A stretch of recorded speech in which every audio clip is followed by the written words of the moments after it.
بسم اللہ الرحمن الرحیم۔ دوستو، یہ زندگی ایک جنگ کی طرح ہے۔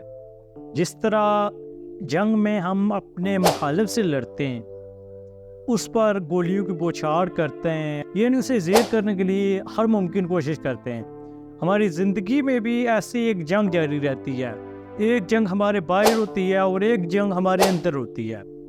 اب ہمارے باہر کی جنگ دوسرے لوگوں سے ہوتی ہے، وہ حسد کی جنگ ہوتی ہے، وہ نفرت کی جنگ ہوتی ہے، وہ آگے بڑھنے اور دوسروں کو حقیر سمجھنے کی جنگ ہوتی ہے کہ یہ کیوں آگے نکل گیا۔ یہ جنگ بڑی گاڑی کی جنگ ہوتی ہے، بڑے مکان کی جنگ ہوتی ہے۔ یہ ایسی جنگ ہے جس میں اگر ہم جیت بھی جائیں تو ہم ہار جاتے ہیں، کیونکہ اس جنگ میں ہم اللہ تعالیٰ کے قانون کے خلاف جا رہے ہوتے ہیں، اس کی بنائی ہوئی مخلوق سے نفرت کر رہے ہوتے ہیں۔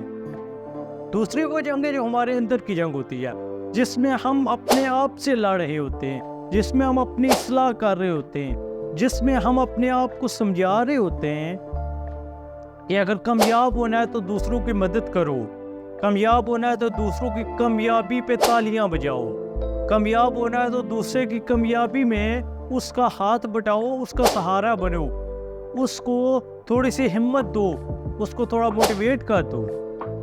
یہ اپنے آپ سے جنگ ہوتی ہے۔ اس جنگ میں ہم اپنے نفس سے لڑتے ہیں، شیطان سے لڑتے ہیں۔ سب سے بڑا جہاد اپنے آپ سے لڑنا ہے، یعنی اپنے نفس سے لڑنا ہے۔ جب ہم اس جنگ میں جیت جاتے ہیں تو ہم کامیاب ہوتے ہیں، یہی اللہ تعالیٰ کا قانون ہے۔ اور جب ہم اپنے اس جنگ میں جیتتے ہیں تو اللہ تعالیٰ ہمیں کامیابیاں عطا فرماتا ہے اور عظیم بلندیاں ہمیں نصیب ہوتی ہیں۔